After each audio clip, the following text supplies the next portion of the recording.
Bonjour à toutes et à tous, chers amis. Bonjour. Dans ce moment trouble que nous traversons collectivement, rythmé par la crise et les polémiques inutiles, dans cette période singulière où surgissent les monstres, je crois qu'il est essentiel de suspendre le temps politique qui déborde afin de nous retrouver. C'est un plaisir solennel que j'éprouve devant vous. Solennel bien sûr parce que s'érige derrière nous le morne de la mémoire, sur lequel sont gravés 1480 noms des femmes et des hommes qui furent réduits en esclavage aux abîmes. Ils et elles nous surplombent, font peser sur nous leur majesté et surtout nous rappellent à une forme d'intransigeance dans notre morale politique. Ces femmes et ces hommes, à cet instant, nous regardent. Nous sommes en effet les héritiers d'une longue histoire, celle d'un choix politique tous les jours renouvelé, celui de l'insoumission. Ce choix politique est celui qui refuse en toutes circonstances l'asservissement des uns au profit des autres. C'est un refus catégorique des chaînes qui enserrent l'espèce humaine. Nous distinguons sans peine la mémoire de l'histoire. La mémoire, quelque part, nous oblige. Elle est ce geste de sélection, nous sommant de choisir grâce à notre libre arbitre de quel côté nous nous situons. De qui? Du bourreau ou de la victime révoltée, nous voulons poursuivre l'œuvre. Elle nous impose de choisir qui nous célébrons. Notre camp est celui qui rend hommage à la résistance implacable des esclaves, à la cruauté, la torture et l'ignominie des maîtres. La résistance leur a valu, ici en Guadeloupe particulièrement, une répression féroce. Mais leur irrépressible désir de liberté est parvenu à vaincre l'oppression. Après ce moment d'hommage ici avec vous, je veux me recueillir devant la statue de Solitude, héroïne de la liberté et par là, héroïne de la condition humaine. Solitude fut d'abord domestique, puis elle rejoignit un camp d'esclaves insurgés. En 1802, elle s'élança dans la résistance contre le retour de l'asservissement imposé par Bonaparte. Elle traversa une colonne de torture, de monstruosité, mais fit preuve d'un courage admirable. Vivre libre ou mourir était le mot d'ordre de l'appel à la rébellion de Louis Delgrès, commandant de Guadeloupe, auquel elle prit part. Elle mena cette lutte pour l'émancipation au prix de sa vie et fut suppliciée le lendemain de son accouchement avant d'être condamnée à mort. Solitude nous apprend que la liberté n'existe pas sans ses défenseurs. Il n'y a pas d'émancipation sans processus. L'histoire, toujours, est mue par ces figures de la révolte qui font écho à nous. Bien avant nous, ces femmes et ces hommes, courageux, ont fait acte de civilisation alors que l'humanité donnait à voir la plus cruelle et la plus désolante part d'elle-même.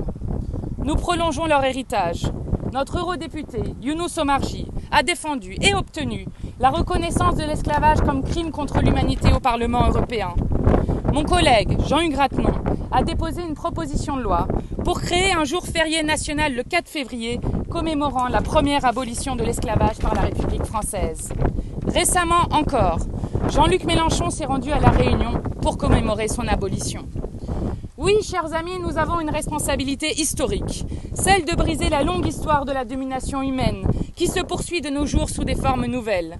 Rien que la semaine dernière, nous apprenions dans un rapport de l'Organisation internationale du travail et de l'UNICEF que pour la première fois depuis 20 années, le travail des enfants a augmenté dans le monde.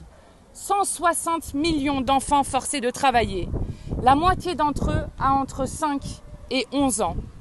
Plus de 8 millions d'enfants en plus qu'en 2016. Et le rapport donne ce chiffre terrifiant. Ce nombre d'enfants forcés de travailler pourrait encore bondir de 46 millions d'ici à 2022. Les criminels de l'esclavage devaient faire croire que les personnes noires n'avaient d'autre destin que celui d'être esclaves.